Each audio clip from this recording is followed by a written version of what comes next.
Assalamu alaikum, dear students. Dear students, continuing with ORCC 2.0, right? This is the second lecture in which I am discussing the chapter electrostatics. And in first lecture, I have discussed some questions, and today, continuing with that, we are going to discuss some more important questions which are important for your upcoming board examination. Dear students, I am discussing only those questions which are important for board examination. I am not discussing here, mind it, I am not discussing any advanced or JEE content here. I am simply discussing the questions which will be asked in your upcoming board examination. And hope कि बेटा आपने rest of the जो chapters हैं और जो content होगा इस chapter के रिलेटेड वो आपने पढ़ा होगा अपने नॉर्मल क्लासेस में। लेकिन फिर भी मेरा यहाँ पे ये रहेगा बेटा कि जितने क्वेश्चंस हम ORCC में डिस्कस करें उनसे आपका आराम से जो 12th एग्जामिनेशन है बोर्ड एग्जामिनेशन आराम से वो क्लियर होगा। You can say this would be more than enough for cracking your this exam. You got it. So बेटा ध्यान से सुनिए और अच्छे से पता होना चाहिए कि हम ORCC प्रोग्राम में कर क्या रहे हैं। हम यहाँ पे कोई नीट और एडवांस डिस्कस नहीं कर रहे हैं, ठीक है। कल के लेक्चर में एक बच्चे का कमेंट मुझे बड़ा पसंद आया। ही सेड सर आज ही डिसाइड किया था कि आज से फिजिक्स पढ़ना शुरू करूंगा। सो बेटा सॉरी टू से, लेकिन ये ऐसा भी नहीं है कि आप आर्ट्स और कॉमर्स के स्टूडेंट्स हैं और आप बेटा मेरा लेक्चर देखिए और समझ आए कि हम फिजिक्स जो है वो क्लियर कर सकते हैं वहां पे। So please mind it. देखिए तो आपको पता ही है कि ORCC का प्रोग्राम यहाँ पे जो है हमने लॉन्च किया हुआ है, ठीक है। So chapter electrostatics lecture number 2 रहेगा आज का। Without wasting time I will move to most important question which is generally asked, usually I will say, right, asked in your board examination. It is potential due to dipole general expression. देखिए बड़ा potential एक dipole की वजह से उसका general expression. अब ये general expression क्या हुआ? एक हुआ बेटा potential on the axial axis, वो मुझे यहाँ पे डराइव नहीं करना है। Potential on the equatorial line, वो भी हम यहाँ पे डराइव नहीं करेंगे, हम करेंगे जनरल। जनरल से ये फायदा है कि जो इक्वेटोरियल एक्सिस है और जो बड़ा एक्सियल एक्सिस है आप वो इनके सब केसेस मान सकते हो, यानी this the general you can say case, right. So बेटा आप नोट डाउन करेंगे, अपने सामने पेन और कॉपी लेकर बैठ जाइए और नोट डाउन करिए किस तरीके से अगर ये क्वेश्चन वहां पे आता है अब कैसे इसको बेटा डेराइव करेंगे। एंड मेरा यहाँ पे मोटिव रहेगा ये कि जितनी भी डेराइवेशंस हैं, जितने भी क्वेश्चंस हैं, मैं उनको प्रिसाइजली बहुत बारीकी से और स्टेप्स बहुत ही आसान रखूं ताकि आपको रिवाइज करने में और वहां लिखने में कोई दिक्कत ना हो। Minimum and the precise steps is our motive and goal. Potential कैसे निकालेंगे आप? सबसे पहले मैं डाइपोल बना देता हूं। यहां पे देखिए ये हमारा डाइपोल है बेटा। Let's suppose this is -q and this is positive q, that's +q charge, right. Separated by distance जो कि हम यूजुअली 2a लेते हैं। 2a is the distance between the two charges. All the distances to be measured from the center of the dipole. You got it? Let us suppose आप इस point को ले लीजिए, न कि जो वो पॉइंट है न वो एक्सियल एक्सिस पे लाई कर रहा है न इक्वेटोरियल। अगर मैं यहां पे पोटेंशियल निकालूं उसी को बोलेंगे बेटा general expression of the potential, right. कैसे आप निकालेंगे? सबसे पहले सेंटर ऑफ डाइपोल को इसके साथ ज्वाइन करिए बाय अ स्ट्रेट लाइन जिसको हम R कहते हैं बेटा। स्टेप्स ऑफ कंस्ट्रक्शन ऐसे ही करेंगे आप वहां पे। उसके बाद आप इन दो चार्जेस को बेटा यहां पे ज्वाइन कर देंगे इसके साथ, इस पॉइंट के साथ इन दो चार्जेस को, जैसे ये और ये चार्ज मैंने यहां पे ज्वाइन कर दिए। Let these distances be R1. R1 would be the distance from the negative charge to the point P and +q से इस पॉइंट P तक जो डिस्टेंस है let it be R2. Clear? R हम हमेशा लेते हैं बेटा from the centre of the dipole because we know all the distances are to be measured from the centre of the dipole. तो standard जो डिस्टेंस है that's R। R1 और R2 सिर्फ मैं ले रहा हूं distance from the charge to point P। ये वो पॉइंट है जहां पे मुझे नेट पोटेंशियल निकालना है। आपको बेटा पढ़ाया जा चुका है कि एक पॉइंट चार्ज जो Q है उसका potential at a distance of R जो है वो बराबर होता है 1/4πε0, जिसके बदले में K लिखूंगा बेटा Q divided by the distance that's R। KQ/R एक पॉइंट चार्ज का पोटेंशियल होता है किसी जगह पे जो चार्ज से R दूर हो। इस लिहाज से मेरे पास ये माइनस चार्ज है बेटा, नेगेटिव चार्ज है। बताइए पॉइंट पी से कितना दूर है, R1। तो कह सकता हूं मैं जो इसका पोटेंशियल होगा वो होगा माइनस के Q divided by R1। Similarly इस पॉजिटिव चार्ज का पोटेंशियल यहां पे होगा प्लस के क्यू बाई R2। तो बेटा दो पोटेंशियल्स मिल गए मुझे दो चार्जेस की वजह से। Potential being a scalar quantity, the net potential will be the scalar addition of V1 and V2। Simple, आपको सिंपल ऐड करने, लेकिन विद साइन। इसमें से इसका पोटेंशियल नेगेटिव है, इसका पॉजिटिव है, तो आप तो सिंपल एडिशन करेंगे, लेकिन इसका पोटेंशियल नेगेटिव होने की वजह से वहां पे सबट्रैक्शन होगा। That would be the net potential. Sir अगर ये इतना इजी है फिर इसके 4 मार्क्स क्यों मिलते हैं? वजह यह है बेटा कि आपको R1 और R2 को लिखना पड़ता है इन टर्म्स ऑफ R। तो बेटा ये पॉइंट है हमारा, राइट। चलिए बेटा शुरू करते हैं डेरिवेशन और सीखते हैं किस तरीके से हम इनको एलिमिनेट कर सकते हैं। हम इस R1 और R2 को कैसे लिखें इन टर्म्स ऑफ R। बहुत आसान बेटा, ध्यान से देखिए। Potential because of negative charge would be equal to KQ divided by R1 and ये नेगेटिव होगा बेटा पोटेंशियल। पॉजिटिव चार्ज का पोटेंशियल बेटा V because of positive charge होगा बेटा plus KQ divided by R2। अब Q सेम क्यों है? क्योंकि डाइपोल में चार्जेस जो होते हैं बेटा इक्वल मैग्नीट्यूड के होते हैं, साइन अपोजिट है। इस हिसाब से net potential which would be the scalar sum of these two but being negative, तो आपका पोटेंशियल यहां पे आ जाएगा KQ by R2 minus KQ by R1। तो बेटा सिंपल एडिशन, लेकिन नेगेटिव होने की वजह से माइनस हुआ। अब यहां पे KQ कॉमन निकालूंगा मैं, तो मुझे क्या मिलेगा बेटा? अगर मैं KQ यहां पे कॉमन निकालता हूं KQ, तो मुझे अंदर मिलेगा बेटा 1 by R2 minus 1 by R1, 1 by R2 minus 1 by R1। तो थोड़ा सा काम करना मुझे पड़ेगा यहां पे बेटा, R2 पे और R1 को एलिमिनेट करना पड़ेगा उनको। स्टेप्स ऑफ कंस्ट्रक्शन क्या बनाएंगे आप, वो ध्यान से देखिए बेटा। देखिए करना क्या है, आपको करना क्या है। देखिए इस वाले ये जो R है बेटा, इसको मैं पीछे थोड़ा सा एक्सटेंड कर दूं। सर क्यों एक्सटेंड कर रहे हो? क्यों? ताकि मैं यहां से इस चार्ज से उसके ऊपर एक परपेंडिकुलर ड्रा कर सकूं। सिमिलरली इस चार्ज से इस लाइन R पे, आपको R पे बेटा परपेंडिकुलर डालने फ्रॉम द चार्जेस। अब यहां से तो मैं डाल नहीं सकता इस पे, तो इसलिए इस चार्ज के लिए मुझे R को एक्सटेंड करना पड़ा, लेकिन इस चार्ज से डायरेक्टली हम इसके ऊपर परपेंडिकुलर डाल सकते हैं। तो बेटा इनके मैं नाम रखूंगा, जैसे इस पॉइंट का नाम O रखता हूं, इस पॉइंट का नाम M रखता हूं, इस पॉइंट का नाम N रख देता हूं। अब अगर ये एंगल मैं मान के चलूं बेटा थीटा मान के चलूं, तो क्या मैं कह सकता हूं ये एंगल भी थीटा होगा? These are vertically opposite angle. तो बेटा ये दो वर्टिकली अपोजिट एंगल है। अब बेटा मेरे पास जो मुझे रिक्वायरमेंट है बेटा, that's to eliminate R1 and R2, वो क्लियर है, क्रिस्टल क्लियर है। देखिए किस तरीके से मैं बता देता हूं आपको। यहां पे हम इसको अच्छे से ड्रा करेंगे, इस एक को, इस परपेंडिकुलर को।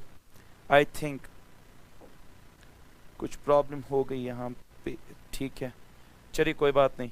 इसको मैं यहां से परपेंडिकुलर ड्रा कर देता हूं। सो अच्छे तरीके से परपेंडिकुलर हम ड्रा करेंगे यहां पे। सो आई थिंक दैट्स इट। तो ये मैंने कर दिया, ठीक है। अब ध्यान से देखिए क्या करने वाला हूं मैं, नजर रखिए बेटा। नाउ R2 को मुझे एलिमिनेट करना है इस ट्रायंगल में। अब आप कह सकते हैं बेटा P से लेकर ये वाली डिस्टेंस और यहां से लेकर यहां तक जो ये डिस्टेंस है बेटा, ये दो बराबर होंगे। तो मुझे बताइए बेटा, अगर मुझे R2 निकालना है, कैसे मैं निकालूं? बताइए R2 कैसे मैं निकालूं? मैं कहूंगा अगर यहां से यहां तक R2 है, तो ये वाली डिस्टेंस यहां से N से लेकर P तक जो डिस्टेंस है वो R2 के बराबर होगी। अगर इतना R2 है बेटा, क्योंकि ये आइसोसेलेस ट्रायंगल बन गई अब, सो बेटा मैं कह सकता हूं ये वाली जो डिस्टेंस है, फिर ये कैसे आप निकालेंगे बेटा? बहुत आसान। देखिए एक स्टेप में मैं अब इसको उड़ा सकता हूं। सी किस तरीके से, नजर रखिए बेटा। तो R2 अगर यहां से यहां तक है, लेकिन यहां से यहां तक R है बेटा, I can write R2 as पहले क्लियर करिए, जितना ये R2 है उतना यहां से यहां तक भी होगा, क्योंकि एक आइसोसेलेस ट्रायंगल बन गई। अब R जो है बेटा वो तो यहां से O तक है डिस्टेंस, तो क्या मैं R2 को न लिखूं R minus ON? I can right it like this, R minus ON, ठीक है बेटा। इसी तरीके से मैं यहां पे अगर लेट अस सपोज R1 को निकालना चाहता हूं, मैंने परपेंडिकुलर ड्रा किया बेटा, तो दैट मीन्स यहां से M से लेकर P तक जो है वो भी R1 हो जाएगा, क्योंकि ये भी एक आइसोसेलेस ट्रायंगल बन चुकी है। कौन बन चुका है आइसोसेलेस ट्रायंगल, वो मैं हाईलाइट कर दूं बेटा, यहां से यहां तक, यहां तक, ये जो ट्रायंगल है this is going to be isosceles by drawing the perpendicular, this will be isosceles. If it is isosceles तो बेटा मैं कहूंगा R1 यहां से यहां तक और यहां से यहां तक भी R1 होगा। लेकिन O से यहां तक R है बेटा, लेकिन जबकि यहां से यहां तक R1 है, क्या मैं अब R1 को ना लिखूं? R1 बराबर होगा एक तो बेटा R, एक तो R, उसको प्लस करना पड़ेगा मुझे OM, ये वाली डिस्टेंस। तो बेटा मैंने R1 और R2 को लिखा इन टर्म्स ऑफ R। ठीक है, अब ध्यान से देखिए बेटा, अब मुझे ON और यहां पे OM का वैल्यू चाहिए। बहुत आसान, देखिए इस ट्रायंगल में देखिए ON और ये वाला पॉजिटिव चार्ज, ये जो ट्रायंगल है इस वाली ट्रायंगल में, यहां पे बेटा ये परपेंडिकुलर है, right.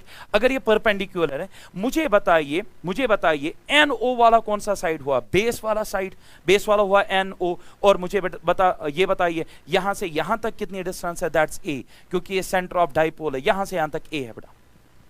ON is the base and A is going to be the hypotenuse. So मुझे बताइए बेटा ON upon A मिलेगा बेटा base upon hypotenuse, that will be cos theta, that will be cos theta। तो बेटा मैं लिखूंगा ON upon this distance, that's A, it is going to be cos theta, it is going to be cos theta। So ON मैं यहां पे कह सकता हूं it is A cos theta। मैंने बेटा ON को लिख दिया in terms of A and in terms of cos theta, और यहां पे हमारा R2 फिर एलिमिनेट हो गया इन terms of standard distance and A जो कि एक स्टैंडर्ड चीज है। ठीक है बेटा, अब OM की बारी है। अब इस ट्रायंगल को देखिए बेटा, जिसको मैं हाईलाइट कर रहा हूं, इस ट्रायंगल को देखिए बेटा, बताइए OM कौन सा साइड है इस ट्रायंगल में? सर ये बेस है। और बताइए बेटा जो ये वाली डिस्टेंस है O से लेकर नेगेटिव चार्ज तक, ये भी तो A है। तो base upon hypotenuse, that means OM upon hypotenuse, that is A, it is again going to be cos theta। यहां से मैं लिख सकता हूं OM is equal to A cos theta। तो बेटा मुझे ON का भी वैल्यू पता चल चुका है और मुझे OM का भी वैल्यू पता चल चुका है। अब इनको मैं यहां पे सब्स्टिट्यूट कर दूं तो बताइए मुझे क्या मिलेगा बेटा? ध्यान से देखिए, इसको मैं उड़ा देता हूं यहां पे। अब बताइए पहले R2 is equal to R minus ON के बदले में लिख सकता हूं A cos थीटा। सिमिलरली बताइए बेटा R1 जो मिला था हमें R प्लस R1, हमारी जो डिस्टेंस थी R1 यहां से यहां तक R1, वो R1 मिला था एक तो ये R plus OM, R plus OM, और OM के बदले आप मैं लिख सकता हूं A cos theta, so it's R plus A cos theta.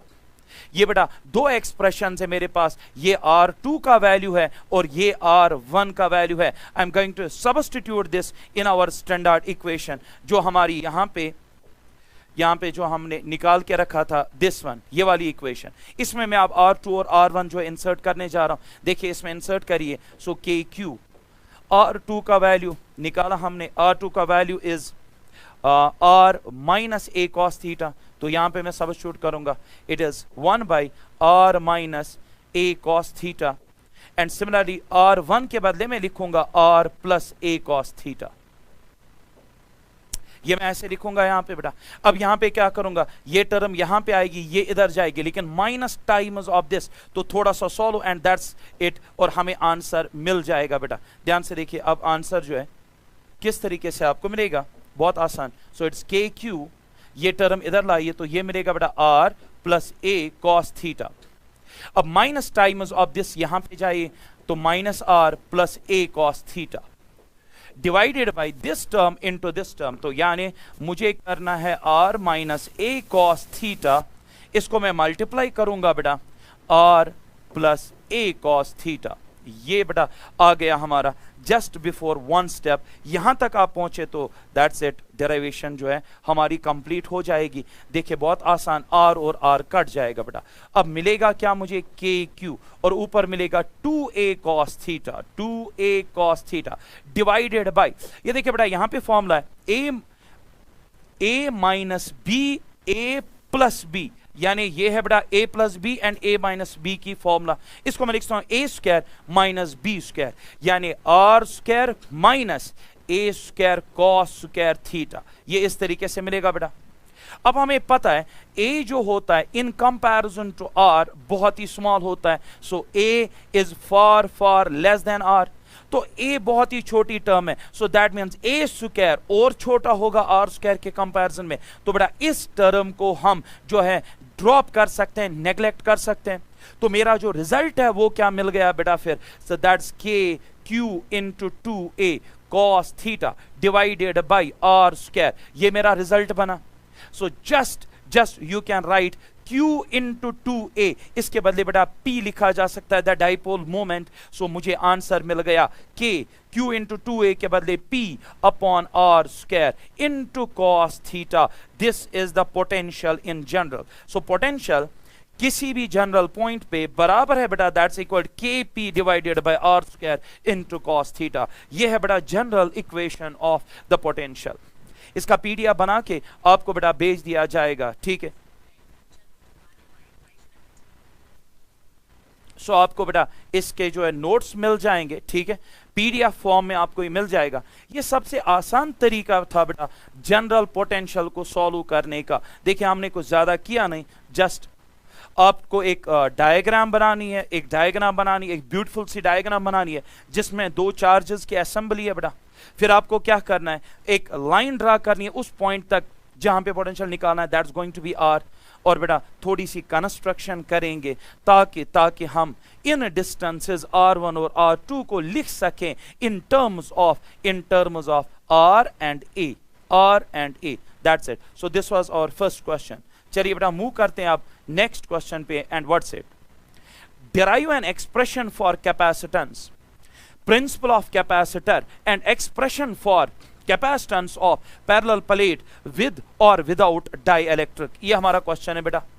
देखिए पहले मैं आ जाऊं, व्हाट इज कैपेसिटेंस। टर्म एक है बेटा capacitance. Capacitance means capability of any object to store the charge. हर एक ऑब्जेक्ट की एक कैपेबिलिटी है बेटा कि वो स्टोर करता है charge, that's known as capacitance. Capacitance capability charge को होल्ड करने की। एक पेन है मेरे हाथ में, इस पेन की भी एक कैपेबिलिटी है कि चार्ज को बेटा होल्ड कर सकता है। जो इसकी टेंडेंसी है, कैपेबिलिटी है चार्ज को होल्ड करने की, उसे हम बोलते हैं इसकी कैपेसिटी। लेकिन प्रॉब्लम यह थी बेटा, जो कैपेसिटेंस एक ऑब्जेक्ट की थी, एक आइसोलेटेड ऑब्जेक्ट की थी, वो बहुत कम आती है। कितनी कम आती है अंदाजा करिए। अर्थ सबसे बड़ा एक ऑब्जेक्ट है बेटा, अर्थ सबसे बड़ा ऑब्जेक्ट, इसके डायमेंशन सबसे बड़े। अर्थ के ऊपर इससे कोई बड़ा ऑब्जेक्ट नहीं हो सकता। अर्थ के ऊपर कोई ऑब्जेक्ट अर्थ से बड़ा नहीं हो सकता। अर्थ की कैपेसिटेंस जब हमने निकाली, इट कम्स 711 माइक्रोफैरेड, 711 माइक्रो 10⁻⁻⁶। देखिए इतने बड़े ऑब्जेक्ट की इतनी कम कैपेसिटेंस, तो समझिए इस हिसाब से इस पेन की क्या कैपेसिटेंस या इस पेन की क्या औकात है बेटा। अब हमने सोचा नहीं, हमें कैपेसिटेंस बढ़ानी है, हमें जी कैपेसिटेंस यानी capability of storing the charge, बहुत सारा चार्ज कम स्पेस में हमें जो है रिटेन करना है, एब्जॉर्ब करना है, होल्ड करना है कम स्पेस में। और जब ये कॉन्सेप्ट हमारे दिमाग में है कि कम स्पेस में बहुत सारा चार्ज, तो हमारे पास एक आइडिया है बेटा, हमारे पास एक कॉन्सेप्ट है जिसको बोलते हैं कैपेसिटर। कैपेसिटर एक ऐसी चीज का नाम है जो बहुत कम स्पेस में, छोटी सी स्पेस में बहुत सारा चार्ज होल्ड करता है। तो गर्ज ये कि कैपेसिटर एक ऐसी चीज है जो बहुत कम स्पेस में बहुत सारा चार्ज स्टोर कर सकता है। कैपेसिटर की डेफिनेशन होगी, कैपेसिटेंस हो गई। देखिए बेटा यहां पे था डिराइव एन एक्सप्रेशन, अब मुझे डिराइव करना है किसकी, capacitance, derive an expression of capacitance. देखिए बेटा यहां पे मैंने कुछ नोट्स भी साथ में रखे हुए हैं। प्रिंसिपल ऑफ कैपेसिटर क्या होता है, ठीक है, मैंने यहां पे आपको ये पीडीएफ मिल जाएगा बेटा, लेकिन जो मैं बोल रहा हूं इसको अच्छे से याद रखिए। यहां पे मैं ऐड एक स्लाइड कर देता हूं, देखिए ध्यान से सुनिएगा। एक इंडिविजुअल आइसोलेटेड कंडक्टर की जो कैपेसिटेंस होती है, समझ लिया हमने कि वो बहुत कम होती है। तो कैपेसिटर कैसे कम स्पेस में बहुत ज्यादा चार्ज जो अर्थ होल्ड कर सकती है, उसे कई गुना ज्यादा चार्ज हम एक छोटे डॉट में भी स्टोर कर सकते हैं। How come it's possible. हमने तो पहले कहा कि नहीं, जितना बड़ा ऑब्जेक्ट उतनी ज्यादा कैपेसिटेंस, और अर्थ जैसा बड़ा और इतनी कम कैपेसिटेंस। तो कैपेसिटर कैसे ये कर पाता है? क्योंकि capacitor is an assembly of, capacitor is an arrangement of at least 2 conductors. बेटा 2 कंडक्टर्स की असेंबली को कैपेसिटर कहते हैं। Capacitor is an arrangement of, कोई बोले व्हाट इज अ कैपेसिटर, बोलो it is an arrangement of 2 conductors which can hold large amount of charge, which can hold large amount of charge in small space. That's the definition of the capacitor. Right, capacitor जो हमने बनाए तो कम से कम 2 conductors चाहिए। तो बेटा based on that हमारे पास 3 types of capacitors हैं। One is parallel plate capacitor. Parallel plate capacitor में क्या होता है? 2 कंडक्टर्स शीट्स के फॉर्म में एक दूसरे के नजदीक रखे, 2 शीट्स लाइए एक दूसरे के नजदीक रखे तो 2 कंडक्टर्स आ गए। सर इनकी शेप क्या होनी चाहिए? बेटा कुछ भी, ये डिस्क फॉर्म में भी हो सकते हैं, रेक्टेंगुलर फॉर्म में भी हो सकते हैं। ऐसे कैपेसिटर को बोलते हैं पैरेलल प्लेट कैपेसिटर, क्योंकि 2 प्लेट्स आपस में पैरेलल। ये होता है बेटा कैपेसिटर। दूसरा एक कैपेसिटर है 2 कंडक्टर्स की बेटा अरेंजमेंट। अगर मैं 2 स्फेरिकल शेल्स लाऊं, 2 स्फेरिकल शेल्स, उनको बेटा रखूं और बीच में स्पेस रख दो, मतलब वो एक दूसरे को टच नहीं करने चाहिए। 2 कंडक्टर्स हैं बेटा, इनसे बन गया कैपेसिटर। इस कैपेसिटर को बेस्ड ऑन इट्स, क्योंकि इसमें जैसे आपने कंडक्टर्स यूज किए बेटा, on the name of this capacitor goes on as the conductors used spherical capacitor, क्योंकि आपने इसमें स्फेरिकल कंडक्टर्स यूज किए, शेल्स यूज किए, स्फेरिकल शेल्स, तो इसका नाम है स्फेरिकल कैपेसिटर। एक और है बेटा जिसको बोलते हैं सिलेंड्रिकल कैपेसिटर। सिलेंड्रिकल कैपेसिटर में जो 2 कंडक्टर्स है बेटा, वो 2 सिलेंडर्स होते हैं जो आपस में टच नहीं करते हैं बट कोसेंट्रिक होते हैं। रादर आप कह सकते हो कोएक्सियल हो सकते हैं। यहां पे बोलिए कोसेंट्रिक है, ठीक है, यहां पे कोएक्सियल बोलिए। 2 कोएक्सियल कंडक्टर्स सिलेंडर्स आप लाइए बेटा, उससे जो कैपेसिटर बनेगा उसको बोलते हैं सिलेंड्रिकल कैपेसिटर। तो इन नटशेल थोड़ा सा अगर हम रिवाइज करें, व्हाट्स अ कैपेसिटर? कैपेसिटर एक ऐसा डिवाइस है which is actually the arrangement of 2 conductors. What is the purpose of capacitor? It can hold large amount of charge in small space. This is the purpose of capacitor. Why not a single conductor? Single conductor can also hold the charge, but the problem is that it cannot hold large amount of charge. That's the problem with isolated conductor. So I think you got my point. Now the question here is that कि आप capacitance निकालिए कि कितना, what is the capacitance of parallel plate capacitor? Capacitance निकालो, मतलब वही capability निकालो कि parallel plate capacitor with or without dielectric. Say for example generally आता है बेटा without a dielectric, उसकी derivation आती है, numericals आती हैं with dielectric। तो बेटा ध्यान से देखिए 2 प्लेट्स हैं, ठीक है, बीच में एयर या वैक्यूम आप मान के चलिए, इसको बोलते हैं विदाउट डाइलेक्ट्रिक। अगर आप बीच में कोई इंसुलेटर रख देते हैं बेटा, उसको बोलते हैं विद डाइलेक्ट्रिक। हमें बेटा पैरेलल प्लेट कैपेसिटर की कैपेसिटेंस को डिराइव करना है। ये आपसे क्वेश्चन आएगा बेटा बोर्ड एग्जामिनेशन में। तो कैसे डिराइव किया जाए बेटा? सिंपल स्टेप्स में, वो आप ध्यान से देखिए। पहले तो एक चीज याद रखें, किसी भी चीज की कैपेसिटेंस, चाहे वो आइसोलेटेड हो, चाहे आइसोलेटेड कंडक्टर की बात करें, चाहे पैरेलल प्लेट कैपेसिटर की बात करें, चाहे आप स्फेरिकल की बात करें, किसी भी चीज की कैपेसिटेंस बराबर होती है Q/V। बेटा 2 चीजों का ratio, that is Q and V, charge and potential. ये बेटा जनरल एक्सप्रेशन है कैपेसिटेंस का। अब ध्यान से देखिए, पैरेलल प्लेट कैपेसिटर में 2 प्लेट्स होते हैं बेटा parallel to each other, separated by small distance, let the distance be d। एक प्लेट पे पॉजिटिव चार्ज होता है और उतना ही मैग्नीट्यूड में अपोजिट वाले प्लेट पे होता है फ्रॉम द इनर साइड। देखिए बेटा, अगर इस वाले प्लेट पे on the inner side positive charge है, इतना ही चार्ज लेकिन अपोजिट नेचर का ऑन द अदर प्लेट होगा, सामने वाले प्लेट के सरफेस पे, ठीक है। अगर मैं कहूं sigma, that is surface charge density, sigma is surface charge density, तो इस वाले पे होगा माइनस सिग्मा, यानी चार्ज डेंसिटी दोनों प्लेट्स पे सेम है, लेकिन एक पे पॉजिटिव है बेटा और एक पे नेगेटिव है।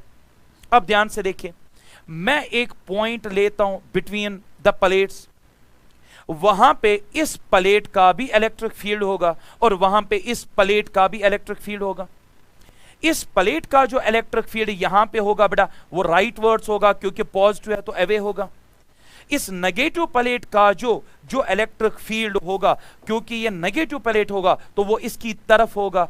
बात ये समझ में आई, दोनों इलेक्ट्रिक फील्ड जो है वो एक ही डायरेक्शन में, पॉजिटिव कैरी अवे है, नेगेटिव कैरी टुवर्ड्स है, तो दो इलेक्ट्रिक फील्ड्स है बेटा, तो net electric field would be the sum of the two electric fields. So net electric field between the plates क्या मैं कह सकता हूं बराबर है E1 प्लस E2, दो इलेक्ट्रिक फील्ड्स का यहां पे ऐड हो रहा है। अब क्वेश्चन ये है एक प्लेट का इलेक्ट्रिक फील्ड वहां पे कितना है बेटा, एक प्लेट का एक पर जिस पे चार्ज है only from the inner side वो बराबर होगा बेटा सिग्मा बाई 2 एप्सिलॉन नॉट। एक शीट ऑफ चार्ज मैंने कल डिस्कस किया था, कल के लेक्चर में, वहां पे जाकर देखिए कि अगर एक सरफेस साइड एक ही सरफेस पे चार्ज है तो सिग्मा बाई 2 एप्सिलॉन नॉट, अगर दो सरफेसेस पे चार्ज है तो बेटा तब आप लिखेंगे सिग्मा बाई एप्सिलॉन नॉट। बेटा यहां पे एक ही सरफेस से चार्ज है, so that's why sigma by 2 epsilon not. इसका भी कितना आएगा सिग्मा बाई 2 एप्सिलॉन नॉट, कुल मिला के चार्ज कितना हुआ sigma by epsilon naught. So the net electric field between the parallel plates is equal to sigma by epsilon naught. एक बार मुझे इलेक्ट्रिक फील्ड मिला, अब मैं क्या करूंगा, मैं निकालूंगा बेटा पोटेंशियल, मैं निकालूंगा potential difference between the plates. वो किसके बराबर है बेटा, वो बराबर है E into D, that is the electric field between the plates and the distance of separation between the plates. Electric field मैंने निकाल के रखा sigma by epsilon naught, sigma by epsilon naught, D the distance of separation, so that's equal to D. मुझे क्या मिला potential difference across the plates. Sir आप क्यों निकाल रहे हो potential difference across the plates, देखिए मैं बता चुका हूं कैपेसिटेंस किसी भी चीज की बराबर है Q बाई V, लेकिन जैसा आप V डालोगे अंडर द सर्कमस्टेंसेस, मैंने अभी पोटेंशियल डिफरेंस निकाला पैरेलल प्लेट्स का, तो बेटा मुझे मिलेगी कैपेसिटेंस ऑफ पैरेलल प्लेट्स। अगर मैं पोटेंशियल डिफरेंस निकालता बेटा स्फेरिकल कंडक्टर्स का, तो मुझे मिलती capacitance of spherical capacitor. So it depends on आप V किसका डाल रहे हो, तो मैंने V पोटेंशियल डिफरेंस निकाला इन दो पैरेलल प्लेट्स का, अगर मैं वो V इसमें डालूं मुझे मिलेगा कैपेसिटेंस पैरेलल प्लेट कैपेसिटर्स का। तो बहुत ही आसान, अब बेटा यहां पे इंसर्ट कर दीजिए। So C is equal to last and final step Q by V, और V के बदले द पोटेंशियल डिफरेंस वो है बेटा sigma D divided by epsilon not, ये है बेटा। सिग्मा के बदले क्या मैं लिखूं, charge per unit area on that you can से plate of the capacitor, charge per unit area. So Q और इस सिग्मा के बदले Q बाई A और आएगा D by epsilon not. Q और Q कैंसिल हो जाएगा, A एप्सिलॉन नॉट ऊपर जाएगा तो मिलेगा एप्सिलॉन नॉट A, और नीचे बेटा D है, और मिल गई बेटा capacitance of parallel plate capacitor C is equal to epsilon naught A by D। C is equal to epsilon naught A by D। अब बेटा यहां पे अगर कुछ स्टूडेंट सोच रहे हैं सर विद डाइलेक्ट्रिक तब क्या करेंगे, देख बेटा यहां पे मिला epsilon not permittivity of free space, क्योंकि यहां पे वैक्यूम था बीच में। मान लीजिए आप कोई डाइलेक्ट्रिक है तो उसका यहां पे एप्सिलॉन नॉट तो नहीं होगा, उसका क्या आएगा एप्सिलॉन, उसका एप्सिलॉन। तो बेटा आप चाहें तो यहां पे अगर आप मुझसे कहें सर नहीं, अब इन दो प्लेट्स के बीच में एक डाइलेक्ट्रिक है जिसकी परम्यूटिविटी एप्सिलॉन है, अब बताइए इसकी कैपेसिटेंस कितनी होगी, मैं कहूंगा C इज इक्वल, वहां पे फ्री स्पेस था एप्सिलॉन नॉट, यहां पे फ्री नहीं है, यहां पे बड़ा डाइलेक्ट्रिक है, तो आप लिखेंगे इसका एप्सिलॉन A बाई D, ये मिलेगी बेटा इसकी कैपेसिटेंस। क्या हम इस एप्सिलॉन को in terms of dielectric constant लिख सकते हैं? Yes, there is a relation, you know the dielectric constant जिसको आप रिलेटिव परमिटिविटी कहते हैं, वो बराबर होता है बेटे किसके बराबर, एप्सिलॉन बाय एप्सिलॉन नॉट। इस हिसाब से मैं एप्सिलॉन को लिख सकता हूं इन terms of K into epsilon naught, तो मुझे मिलेगा बेटा एप्सिलॉन के बदले मैं लिख सकता हूं K into epsilon naught A by D। मिल गया बेटा मुझे capacitance of parallel plate capacitor filled with dielectric. तो बेटा विदाउट डाइलेक्ट्रिक होगा फ्री स्पेस तो एप्सिलॉन नॉट, विद डाइलेक्ट्रिक होगा तो एप्सिलॉन, उस मीडियम का एप्सिलॉन परमिटिविटी। अगर उसको लिखना चाहते हो in terms of dielectric constant, epsilon is equal to K times epsilon naught. तो ये आपके पास एक्सप्रेशन आ गया बेटे, ठीक है। सो यहां पे आप देख सकते हैं जो हमारा क्वेश्चन था क्या हमने उसको जस्टिफाई किया, देखिए क्या था, derive an expression for the capacitance principle of capacitor. ये मैं बता चुका हूं that capacitor is an assembly of at least 2 conductors, जो कि आप यहां देखेंगे वही होता है बेटा principal of capacitor. So for creating a capacitor, you need at least an assembly of two conductors. Expression for capacitance of parallel plate capacitor with or without dielectric मैंने दोनों derive करके दिए बेटा.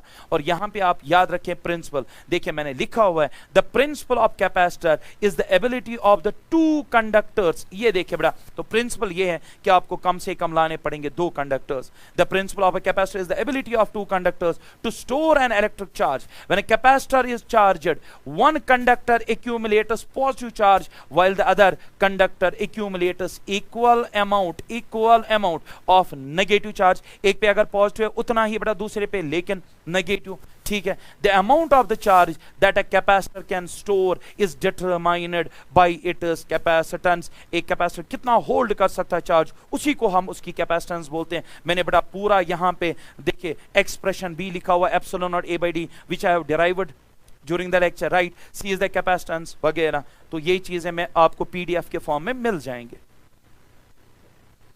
तो चलते हैं बेटा नेक्स्ट क्वेश्चन पे जी. हमें आज के क्लास में अभी और दो क्वेश्चंस बेटा डिस्कस करने.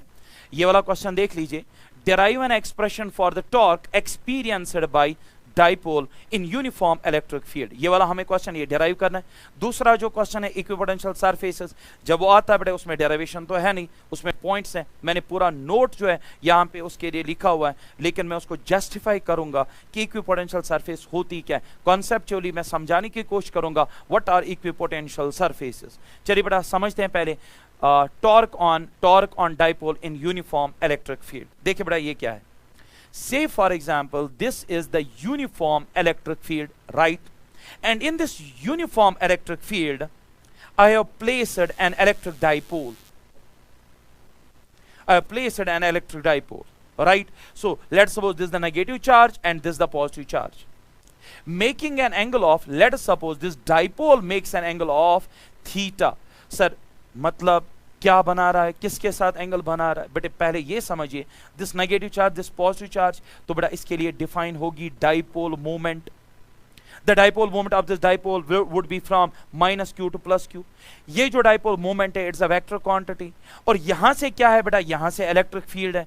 The angle between the dipole moment and the electric field is theta. तो थीटा क्लियर करिए किस किस के बीच में एंगल है, डाइपोल मोमेंट और इलेक्ट्रिक फील्ड के बीच में. Nature of the electric field is uniform. Done with this, good. ये आपको वहां पे डायग्राम बनानी है बेटा इस तरीके से. अब मुझे टॉर्क निकालना है. टॉर्क कैसे मैं निकालूं, बहुत आसान है बेटा. देखिए मैं इन पे निकालूंगा फोर्सेस, इन चार्जेस पे निकालूंगा बेटा forces acting on these charges. देखिए बेटा इन चार्जेस पे लगने वाले फोर्सेस क्या हैं और कितना है, नजर रखिए बेटा. नेगेटिव चार्ज पे फोर्स आएगा पीछे की तरफ opposite to the electric field. कितना आएगा, QE आएगा बेटा. ये सिर्फ मैग्नीट्यूड है. नेगेटिव चार्ज है इसलिए opposite to electric field. Positive charge पे बेटा जो फोर्स आएगा वो भी QE आएगा, वो भी QE होगा, but in the direction of electric field because आपका चार्ज यहां पे बेटा पॉजिटिव है. तो दैट मींस आपने दो फोर्सेस दिखा दिए. हमें पता है बेटा अगर एक ऑब्जेक्ट पे दो फोर्सेस एक्ट करें but they would be opposite in direction. Say for example ये पेन है मेरे हाथ में, इस एंड पे फोर्स अपवर्ड एक्ट करा है, इस एंड पे डाउनवर्ड एक्ट करा है. तो दो फोर्सेस जब अपोजिट डायरेक्शन में किसी चीज पे एक्ट करें और उनके लाइन्स ऑफ एक्शन डिफरेंट हो, they produce what's called as couple. उनकी वजह से जो चीज बनती है उसको कपल बोलते हैं. कपल किसके लिए रेस्पॉन्सिबल है, for inducing, for generating the torque, the rotating effect. अब यहां पे मैंने एक लाइन यूज की कि इनके लाइन्स ऑफ एक्शन डिफरेंट है. हो सकता है किसी बच्चे को नहीं पता हो तो मैं बता दूं बेटा what are lines of action of force. मान लीजिए this is the force act कर रहा है. एक लाइन डालिए बिल्कुल इस फोर्स के ऊपर, एक लाइन डालिए इस फोर्स के ऊपर. इस लाइन को हम बोलते हैं line of action of force. इसको हम बोलते हैं बेटा line of action of force. अब समझिए कि मेरे पास एक रॉड है और इस पे दो फोर्सेस एक्ट करें अपोजिट डायरेक्शन में. मैग्नीट्यूड बराबर है बट डायरेक्शन अपोजिट है. और इनके लाइन्स ऑफ एक्शन आप देख लीजिए, क्या इनके लाइन्स ऑफ एक्शन इंटरसेक्ट कर रहे हैं, क्या इनके लाइन्स ऑफ एक्शन इंटरसेक्ट नहीं. तो बेटा इनकी वजह से ही बनेगी कपल। जो कपल इनकी वजह से, when two forces equal in magnitude, opposite in direction, act on a body having different lines of action, they produce what's called couple. Couple is responsible for turning effect, rotating effect. तो ये जो मेरा बार है यहाँ की तरफ force और यहाँ इस एंड पे पीछे की तरफ इट्स गोइंग टू रोटेट, ये रोटेट कर जाएगा बेटा कपल की वजह से। लेकिन मान के चलिए कि हमारे पास यही बार है और फोर्सेस ऐसे एक्ट करें, देखिए इस टाइम भी इक्वल फोर्सेस हैं अपोजिट इन डायरेक्शन, बट क्या अब ये रोटेट करेगा? नहीं, ये रोटेट नहीं करेगा, क्योंकि इनके जो लाइन्स ऑफ एक्शन है वो बेटा कोइंसाइड कर रहे हैं, वो क्रॉस कर रहे हैं। तो लाइन्स ऑफ एक्शन इनके क्रॉस कर रहे हैं, कोइंसाइड कर रहे हैं, तो यहां पे टॉर्क इनकी वजह से हो जाएगा बेटा जीरो। तो लाइन्स ऑफ एक्शन क्या होने चाहिए? डिफरेंट होने चाहिए। जो क्या हम देख रहे हैं बेटा कि हाँ यहां पे लाइन्स ऑफ एक्शन जो है हमारे केस में वो डिफरेंट है। देखिए बेटा ये है बेटा इस क्यू ई की, सॉरी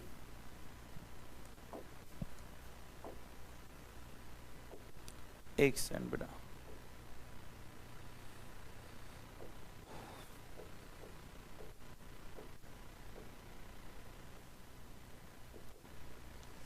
आई थिंक कुछ हमने प्रॉब्लम कर दी है।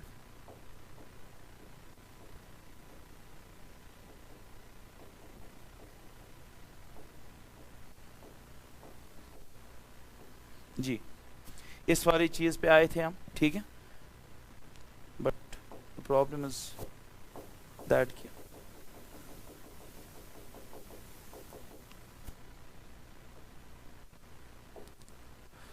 तो यहाँ पे डायग्राम जो है बेटा मुझे नहीं आ रहा है समझ क्या हुआ, कोई बात नहीं फिर से बना देते हैं। देखिए ये इलेक्ट्रिक फील्ड है, इसके अंदर डाइपोल है, ठीक है, ये माइनस क्यू, ये प्लस क्यू, ये हो गया बेटा डाइपोल मोमेंट। ये डाइपोल मोमेंट इलेक्ट्रिक फील्ड के साथ कितना एंगल बना रही है? For example Q. इस पे लगने वाला फोर्स क्यू ई आगे की तरफ in the direction of electric field, इस पे लगने वाला फोर्स क्यू ई। और देखा जा सकता है कि यहाँ पे जो ये फोर्सेस है बेटा इनकी लाइन्स ऑफ एक्शन, जरा इनकी लाइन्स ऑफ एक्शन में ड्रा कर दूं। देखिए इस वाले फोर्स की लाइन ऑफ एक्शन ये है, इस वाले फोर्स की ये लाइन ऑफ एक्शन है, क्या ये कोइंसाइड कर रही है? नहीं, तो बेटा कपल बन गया, टॉर्क बन गई। वही टॉर्क मुझे निकालनी है, तो बेटा इस पे आ गया टर्निंग इफेक्ट। वही टॉर्क आपसे कहा जाएगा डिराइव करके दो। देखिए आपको बस एक एक्सप्रेशन याद रखना है, torque because of couple is equal to the product of either force. बेटा क्योंकि कपल में दो फोर्सेस हो रहे हैं यूज, उनमें से किसी एक का magnitude multiplied by perpendicular distance between the two forces। तो आज के बाद आपसे कोई कहे कि बताओ जो कपल होता है उसकी वजह से टॉर्क कितनी आती है, आप उनसे आज के बाद बोल सकते हो ईदर फोर्स, दो में से एक फोर्स का मैग्नीट्यूड, और मल्टीप्लाई करना है सिंपल, ना डॉट ना cross, simple perpendicular distance between the two forces, बस इतना ही होता है बेटा टॉर्क। इसी को आपको लिखना पड़ेगा और थोड़ा सा आप कह सकते हैं बेटा स्टेप्स ऑफ कंस्ट्रक्शन कैसे आप लिखें। ये हो गया हमारा एक्सप्रेशन कंप्लीट। सो बहुत आसान तरीका है। ईदर फोर्स, बताइए बेटा इस पे या उस पे लगने वाला फोर्स कितना है? Sir Q E. मल्टीप्लाई करना है बेटा perpendicular distance between the two forces. क्या आपको सच में लगता है कि 2a जो डिस्टेंस है between the two charges, is that the perpendicular distance between the two forces? नहीं बेटा। तो हम क्या करें यहां पे, मैं यहां पे यहां से इस क्यू ई के ऊपर एक परपेंडिकुलर लाइन ड्रा करूं। इस परपेंडिकुलर लाइन का नाम रखता हूं M N. So this is the perpendicular distance between these two forces. अब क्या मैं एम एन को लिख सकता हूं इन टर्म्स ऑफ 2a? बहुत आसान, अगर ये एंगल थीटा है तो ये एंगल भी बेटा थीटा है। इस ट्रायंगल में बताइए बेटा हमारा जो एम एन है वो कौन सा साइड है? परपेंडिकुलर। बताइए बेटा 2a कौन सा साइड है? हाइपोटेन्यूस। क्या मैं ये ना कहूं कि एम एन ये जो परपेंडिकुलर आपने यहां पे डाला, perpendicular divided by 2a is the hypotenuse, is equal to sine theta. Can I write it like this? So बताइए एम एन इस लिहाज से क्या मैं कहूं 2a sin थीटा? तो बेटा 2a मैंने उधर ले लिया तो एम एन मुझे मिल गया। तो एम एन मुझे मिल गया, मुझे टॉर्क चाहिए थी either force multiplied by perpendicular distance between the two forces, दो फोर्स के बीच में perpendicular distance which was M N. अब मुझे एम एन का वैल्यू पता है तो यहां मैं लिख दूं Q E multiplied by 2a cos theta, sorry sine theta. अब मुझे एक चीज बताइए बेटा, Q इंटू 2a किसके बराबर होता है? सर P के बराबर होता है। So I can write P the dipole moment PE sin theta. अगर मैं वेक्टर फॉर्म में इसको लिख दूं, can I write it P cross E? क्योंकि हमें पता है बड़े कि टॉर्क जो है दैट्स अ वेक्टर क्वांटिटी और A क्रॉस B होता है AB sin थीटा। तो बेटा P और E के बीच में एंगल था थीटा, तो can I right PE sin theta के बदले P क्रॉस E? ये भी तो PE sin थीटा आपको देगा, ठीक है। सो मिल गया बेटा एक्सप्रेशन ऑफ द टॉर्क। क्या आपको लगा किसी भी लिहाज से 4 मार्क्स वहां पे गेन करना मुश्किल का काम है? नहीं, बिल्कुल भी। दो चार्जेस हैं, इन पे फोर्सेस दिखाइए बेटा, इनके बीच में परपेंडिकुलर डिस्टेंस आपको निकालनी है, बस उतना सा काम है। और एक स्टेप का काम है यहां से यहां तक एक परपेंडिकुलर ड्रा करना, दैट्स इट। और एक ट्रायंगल से आपको मिल गया perpendicular upon hypotenuse, hypotenuse is 2a, दो चार्जेस के बीच में डिस्टेंस। चलिए बेटा चलते हैं आज के सेशन के आई थिंक लास्ट क्वेश्चन पे। ये मैंने इसकी स्लाइड्स बनाई है, थ्योरी मैंने लिखी हुई है आपके लिए इसी क्वेश्चन की। यहाँ पे कोई डेराइवेशन नहीं, कुछ नहीं है, it's a conceptual based question. तो आपने सजेशन कल दी थी कि सर कुछ क्वेश्चन जो कॉन्सेप्ट बेस्ड हो, थ्योरी बेस्ड हो, वो भी डिस्कस करें। तो उस को मान के मैंने आज यहाँ पे ये क्वेश्चन रखा है, work done in equipotential surfaces. देखिए बेटा, work done in equipotential surfaces, इसके साथ मैंने और एक चीज जोड़ी है बेटा, प्रॉपर्टीज ऑफ इक्विपोटेंशियल सरफेसेस। तो ये चीजें थ्योरी में मैंने इस यहाँ पे जोड़ दी है बेटा। देखिए वहां पे क्वेश्चन कैसे आएगा और आपको कैसे एक्सप्लेन करना है। Explain equipotential surfaces and there characteristics.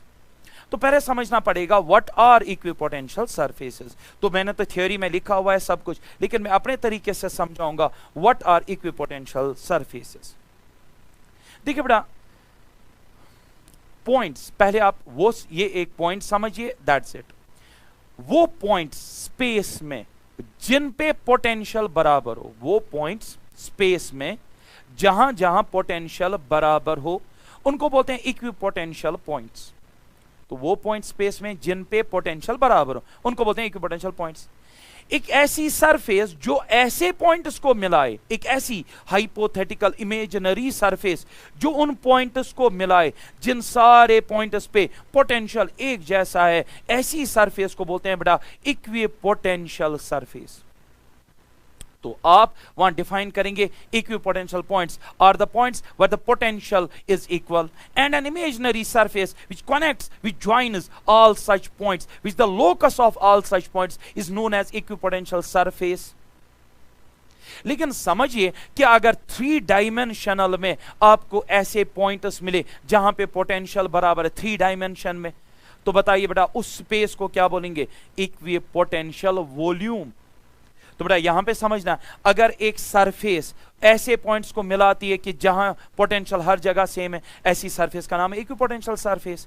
लेकिन अगर बेटा स्पेस 3 डायमेंशनल स्पेस भरी हुई है उन पॉइंट से जिन पे हर एक जगह पोटेंशियल सेम है, यानी एक्स एक्सीज पे चलूं तो पोटेंशियल पे फर्क नहीं ना पड़े, वाई एक्सीज पे चलूं पोटेंशियल पे फर्क ना पड़े, जी एक्सीज पे चलूं पोटेंशियल पे फर्क ना पड़े, मतलब यहां तो वॉल्यूम कवर हो रहा है कि जहां पे हर एक जगह पोटेंशियल सेम है, ऐसे वॉल्यूम को इक्विपोटेंशियल वॉल्यूम कहते हैं। इस कॉन्सेप्ट में, इस थ्योरी में आपको आंसर मिल जाएगा बेटा, जो मैं डिस्कस करूंगा इक्विपोटेंशियल वॉल्यूम आप कहां पे फील करते हैं और ऑब्जर्व करते हैं। आइए बेटा सीखते हैं। यहां पे डेफिनेशंस रखी है मैंने, देखिए the locus of all points, the locus of all points, we'll change the color, the locus of all points at which same potential is known as equipotential surface, at which there is same potential। तो बेटा उन सारे points का set, उन सारे points, locus होता है बेटा set of all the points, जहां पे हर एक जगह जो है पोटेंशियल सेम हो, उसको हम कहते हैं बेटा equipotential surface. No work is required. वैसे बाय द वे मैं एक चीज बता दूं, बाय द वे एक चीज बता दूं, मैंने यहाँ पे इक्विपोटेंशियल पॉइंट्स भी डिफाइन किए हैं ताकि आपको ईज आए पॉइंट से सरफेस तक जाने के लिए। देखिए equipotential points, if the points in an electric field are at a same electric field potential, they are known as equipotential points। वो सारे पॉइंट्स जहां पे पोटेंशियल सेम है इक्विपोटेंशियल पॉइंट्स कहलाते हैं। और बेटा सरफेस को नेचुरली हम कहेंगे जो ऐसी सरफेस इन पॉइंट्स को मिलाए उसको इक्विपोटेंशियल सरफेस बोलेंगे। देखिए if these points are connected by a line और a curve, it is known as equipotential line। अगर लाइन से ऐसे पॉइंट्स को जोड़ोगे तो इक्विपोटेंशियल लाइन कहलाएगा। कैसे पॉइंट? जिनका पोटेंशियल सेम है। If such points lie on a surface, it is called an equipotential surface। तो बेटा दूसरे वाले नोट में मैंने पॉइंट से शुरू किया, पहले वाले नोट में तो सीधे सरफेस ही क्या होगी, but it is better you can write it like this. आप ये वाला नोट वहां पे प्रेफरेंशियली प्रेफर करिए लिखना, ये वाला दूसरा नोट, इससे आपको पूरा कॉन्सेप्ट मिलेगा। Equipotential surface. Further, if these points are distributed throughout a space or a volume, it is known as equipotential volume। तो बेटा यहाँ पे equipotential points भी डिफाइन हो गए। इक्विपोटेंशियल लाइन एक और ऐड जो होगी बेटा चीज, मान लीजिए यहाँ पे यहाँ पे यहाँ पे इन तीन पॉइंट्स पे जो है पोटेंशियल सेम है। एक लाइन अगर मैं इन तीन पॉइंट्स के थ्रू पास करूं, ऐसी लाइन को इक्विपोटेंशियल लाइन कहेंगे। और यहाँ पे स्पेस में ऐसे फैले हुए हैं पॉइंट्स और इनको मैं सरफेस से जोड़ दूं जिनका पोटेंशियल सेम है, इक्विपोटेंशियल सरफेस। और अगर 3 डायमेंशनल में ऐसे पॉइंट्स प्रेजेंट है, इक्विपोटेंशियल वॉल्यूम। तो ये मैंने थ्योरी लिखी हुई है, ठीक है। यहां पे मैंने इसकी कैरेक्टरिस्टिक्स, क्योंकि मैंने पूछा था कैरेक्टरिस्टिक्स, अब आपने इक्विपोटेंशियल सरफेस डिफाइन तो कर ली कि एक ऐसी सरफेस जो उन पॉइंट्स को जोड़े जहां पे पोटेंशियल सेम है, वो तो समझ में आ गया। But what are the characteristics, हमें क्या फायदा है? Work done in equipotential surface, ये कॉन्सेप्ट है बेटा, work done in equipotential rather on equipotential surface. समझिए इस बात को कि से फॉर एग्जांपल ये वो इमेजिनरी सरफेस है जो इक्विपोटेंशियल है। अगर ये इक्विपोटेंशियल सरफेस है तो क्या मैं ये कहूं इस पे 2 पॉइंट्स अगर मैं लूं वहां पे पोटेंशियल बराबर होगा? ए और बी पॉइंट्स मैंने इसके ऊपर लिए, पोटेंशियल उन 2 पॉइंट्स पे सेम होगा। अगर मैं एक चार्ज उठाऊं यहां से Q0, यहां पे चार्ज था ए पॉइंट पे, और उसको ले जाऊं बेटा पॉइंट बी तक, तो मेरे हाथ में एक चार्ज है बेटा Q0, और इस पॉइंट चार्ज को मैं ए पॉइंट से बी पॉइंट तक ले रहा हूं। मैं निकालना चाहता हूं मुझे कितनी वर्क लगेगी। आपको पता होना चाहिए बेटा वर्क डन जो लगेगी, work done per unit charge, वो बराबर होता है बेटा पोटेंशियल डिफरेंस के। और यहां पे मुझे बताइए how much is the potential difference between the 2 points. आपको बताया दैट 0। सो बेटा 0 multiplied by this, that's equal to work done is equal to 0। 2 points जिनका पोटेंशियल हमें पता हो, अगर उन 2 पॉइंट्स के बीच में वर्क निकालनी हो बेटा, we use the expression work done per unit charge is equal change in potential. लेकिन जब मैं इस पॉइंट से इस पॉइंट तक आया, क्या पोटेंशियल चेंज हुआ? नहीं। अगर नहीं हुआ तो चेंज इन पोटेंशियल कितना सर? 0। खुद बताइए वर्क डन कितना? 0। वही है बेटा, यहां पे मैंने एक्सप्लेन किया, the work done in moving A charge between 2 points in an equipotential surface is 0। अगर एक चार्ज को आप इक्विपोटेंशियल सरफेस पे मूव कराते हो, आपको जो काम लगेगा ये करने में वो बेटा 0 होता है। पाथ कोई भी हो, उन 2 पॉइंट्स के ऊपर चलिए, 2 पॉइंट्स के बीच में बेटा work done is 0। If the point charge is moved from VA to VB on an equipotencial surface, then the work done in moving the charge will be given by Q0 potential difference। लेकिन बेटा मुझे बताइए A और B पे जो potential है क्या वो सेम है? हाँ सेम है, क्योंकि ये इक्विपोटेंशियल सरफेस पे हैं ये पॉइंट्स। तो बेटा VA minus VB 0, so that means work done is equal to 0। ये मैंने लिखा हुआ है। प्रॉपर्टीज ऑफ इक्विपोटेंशियल सरफेस, आपसे अलग क्वेश्चन आता है तो मैंने पूरा यहाँ पे टेबल बनाया, आपको वहां पे लिखना क्या है, and I will explain it. The electric field is always perpendicular to equipotential surface. Feel करिए इस पॉइंट को, इसकी ग्रेविटी को फील करिए कि अगर स्पेस में कहीं पे इक्विपोटेंशियल सरफेस है, इलेक्ट्रिक फील्ड हमेशा इस इक्विपोटेंशियल सरफेस को परपेंडिकुलर होता है, इक्विपोटेंशियल सरफेस को परपेंडिकुलर होता है। I will make you to realize कि ये सच में कहां पे होती है। मान के चलिए कि मेरे पास एक पॉइंट चार्ज है +Q, फील करना बेटा इसको।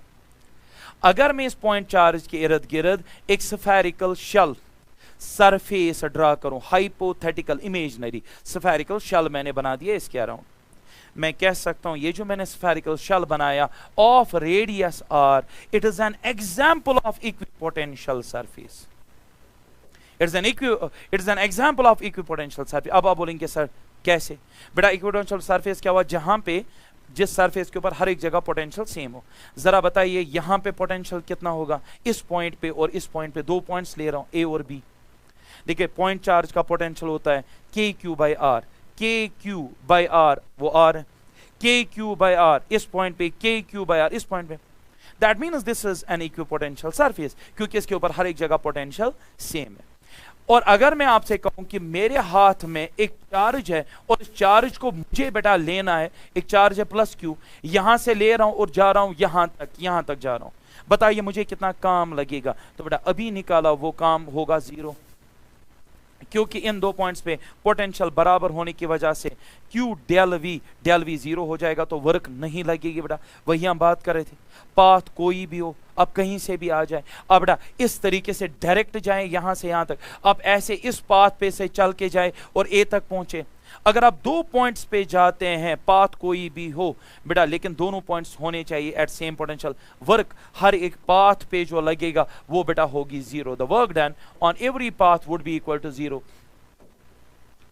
अब जो ये पॉइंट था कि electric field is always perpendicular to equipotential surface, this the proof of this concept. आप बोलेंगे कैसे? This was a point charge and मैंने कहा equipotential surface in this case is spherical. अब देखिए पॉजिटिव पॉइंट चार्ज है, आपने पढ़ा है बड़ा बेसिक कि इलेक्ट्रिक फील्ड एक पॉजिटिव चार्ज का कैसे होता है। It is non uniform radially outwards, non uniform radially outwards. अब जरा ध्यान से देखिए बेटा, ये इलेक्ट्रिक फील्ड इस सरफेस को जहां जहां कट कर रहा है वहां पे कैसे कट कर रहा है? नॉर्मली कट कर रहा है बेटा। यहां पे मैं दिखा सकता हूं, इस सरफेस एलिमेंट को इलेक्ट्रिक फील्ड ने कट किया, तो बताइए एंगल कितना बना सरफेस के साथ? 90। यहां पे इलेक्ट्रिक फील्ड बाहर आया, एंगल कितना बनाया? 90। यहां पे इलेक्ट्रिक फील्ड बाहर आया, एंगल कितना बनाया इस सरफेस के साथ? 90। Electric field is always perpendicular to equipotential surface, इसको याद रखिए। प्रॉपर्टी नंबर 2 क्या है बेटा? ध्यान से देखिए, 2 equipotential surfaces can never intersect. देखिए बेटा अब क्वेश्चन है, सर आपने तो एक इक्विपोटेंशियल सरफेस बनाई, क्या इस चार्ज की और भी इक्विपोटेंशियल सरफेसेस हैं? बहुत है बेटा, ध्यान से देखिए कैसी होंगी वो? Concentric shells, concentric. देखिए मैंने एक चार्ज बनाया प्लस क्यू, पहली इक्विपोटेंशियल सरफेस एक कोसेंट्रिक शेल, अगर मैं एक और कोसेंट्रिक शेल बनाऊं, फिर एक और कोसेंट्रिक शेल बनाऊं, ये सब बेटा इक्विपोटेंशियल सरफेसेस हैं। लेकिन हियर्स अ पॉइंट, मान लीजिए इस सरफेस पे पॉइंट नंबर 1 है, इस सरफेस का पॉइंट नंबर 2 है, इस सरफेस का पॉइंट नंबर 3 है। सर क्या 1 पे जो पोटेंशियल होगा क्या उतना ही यहां पे होगा?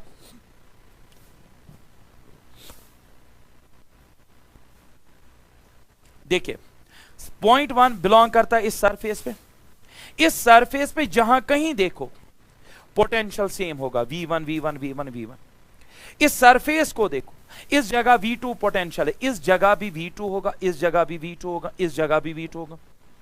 इस सरफेस पे देखिए, इस जगह पे पोटेंशियल है V3, यहां भी V3 होगा, यहां भी V3 होगा, यानी इस सरफेस पे हर एक जगह V3 है। लेकिन पॉइंट यह है कि V3 V2 के बराबर नहीं है, V2 V1 के बराबर नहीं है। These are different equipotential surfaces. एक सरफेस के ऊपर पोटेंशियल हर एक जगह सेम है, लेकिन 2 सरफेसेस जो मैंने बनाई उन पे पोटेंशियल सेम नहीं है। अब यहां पे क्वेश्चन है, सर बताइए किस सरफेस पे ज्यादा पोटेंशियल होगा और किस पे कम? कैसे डिसाइड करें इनमें से पोटेंशियल किस पे ज्यादा होगा? एक गोल्डन पॉइंट बताता हूं बेटा, याद रखेंगे इसको। Electric field always flows from higher potential to lower potential. Electric field flows from higher potential, lower potential. Is this positive charge? बताइए इसका इलेक्ट्रिक फील्ड रेडियली आउटवर्ड्स होगा या इनवर्ड्स? तो आउटवर्ड्स होगा। फील करिए, पहले इसने किस सरफेस को काटा? 1 को, फिर काटा 2 को। Electric field flows from higher to lower, it means V1 is at higher potential than V2 and V2 is at higher than V3. Electric field flows from higher to lower. पहले cut electric field ने 1 किया, सबसे ज्यादा ये potential पे होगा, फिर जितना आप दूर जाएंगे पोटेंशियल उतना कम होगा। और वो पॉइंट जो हमने लिखा two equipotential surfaces never intersect. इस पे पोटेंशियल V2 है हर जगह, इस पे पोटेंशियल V1 है हर जगह, क्या ये इसको कट करेगी? नहीं करेगी। और अगर करेगी for the sake of argument, तब तो इन दोनों का पोटेंशियल सेम हुआ। अगर इन दोनों का सेम हुआ पोटेंशियल, हमने तो कहा ये दो इक्विपोटेंशियल सरफेसेस हैं, दो मतलब उन पे पोटेंशियल अलग अलग होगा, जो कि मेरा स्टेटमेंट है। क्या कहता है? Two equipotential surfaces, two equipotential surfaces never intersect. ये बड़ा दूसरा पॉइंट। पहला था electric field is always perpendicular to the equipotential surface. दूसरा, two equipotential surfaces never intersect. For a point charge, the equipotential surfaces are concentric spherical shells. I proved it. अभी मैंने दिखाया। और by the way मैं आपको यहाँ पे एक और स्लाइड ऐड करूँ कि अगर नेगेटिव चार्ज होगा उसकी इक्विपोटेंशियल सरफेस कैसी होंगी? स्फेरिकल। पॉइंट चार्ज की स्फेरिकल होती हैं। बस फर्क ये है बेटा, इसका इलेक्ट्रिक फील्ड कहाँ होगा? Radially inverse. अब बताइए सरफेस 1, सरफेस 2, सरफेस 3, क्या ये अलग अलग इक्विपोटेंशियल हैं? हाँ, तीन इक्विपोटेंशियल सरफेस हैं। क्या इन्होंने इंटरसेक्ट किया? नहीं किया। और ज्यादा पोटेंशियल पे कौन होगा? इस लाइन ने पहले 3 को कट किया, फिर अंदर आई 2 को कट किया, फिर 1 को कट किया। मतलब पोटेंशियल है 3 is greater than 2 is greater than 1। पहले ज्यादा है पोटेंशियल 3 पे, उसके बाद 2 पे, उस पे 1 पे। ठीक है बेटा, ये हो गया हमारा तीसरा point. For a non-uniform electric field, equipotential surfaces, planes are normal to x-axis. देखिए बेटा, यहाँ पे for non-uniform electric field, equipotential surfaces are planes normal to x-axis. देखिए बेटा, ये पॉइंट क्या है?